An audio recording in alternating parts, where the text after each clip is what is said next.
Okay, so this is the final tutorial, and here's one I made earlier in true Blue Peter fashion.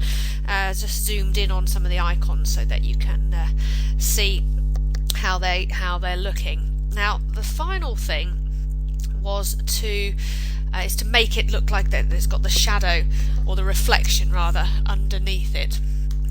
So actually, let me just ungroup all of that. Right, so at the moment you've probably got all of these things in just as separate layers. Let's get that window up, that layers one, and you've got all of these different things. The odd thing grouped together. I remember we grouped the button together.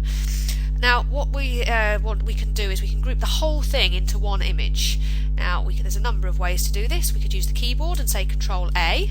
You'll see everything selected, including something down here which we don't want. So Control A will do it. Or we can go to Select All. There you see Control A. Or you can just grab your cursor, left click with the mouse, and just drag around everything that you have, and you can see it's just selected all of those layers there. So I can right click and go to Group, but I don't want to do that because sometimes when you've selected things, right clicking deselect. So I can go to Control G or Modify and Group. If I just point out ungroup there, which is Control and Shift and G, just if you decide that something's not quite in the right place and you want to ungroup something. So let's group that all together, and you'll see that it's grouped and it's just gone into one layer now. So I can move the phone around like that, just with the black arrow, but just to point out, when you've got a group, the white arrow still selects the sub parts of the main group. So often people say, oh, I've grouped it, it's not grouped, or something like that, and actually what it is that they're using the white arrow instead of the black arrow. Okay, so let's do the reflection on this one then. So let's make a copy of it and paste it. Control V. You can see it appear over there, even though you can't see it there. And then we are going to flip it round. So you've got some flip things up here. Flip. Or you can go to Modify, Transform, and you've got some flips and things here. Okay, so I think what I want to do, is that what I want to do?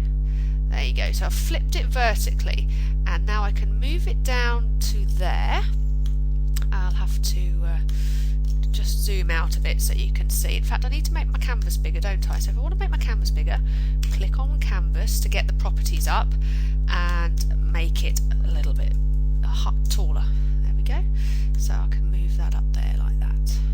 Okay, good. So you can see that. Now, it doesn't look much like a reflection at the moment, does it? So we'll whoops, get the properties back. I shall reduce that right down so you can now see that it really is becoming part of a reflection. Okay, so that's pretty good, isn't it? I think that if you wanted to not have the whole thing reflected, then you could slice it all up and delete parts of it so it wasn't so much, or you could just maybe just change your canvas size. So what would happen if we went back to 900? Oh, we've lost the wrong bit, which is a shame. But you could play around with that, couldn't you, and make that how you wanted it to. Now, let's say I've finished that now, but I've got this white area here. This canvas is all part of the picture. But if I want to save this and use it as a picture, this is where this Fit Canvas button comes into play. So if I click Fit Canvas, it gets rid of everything apart from my picture.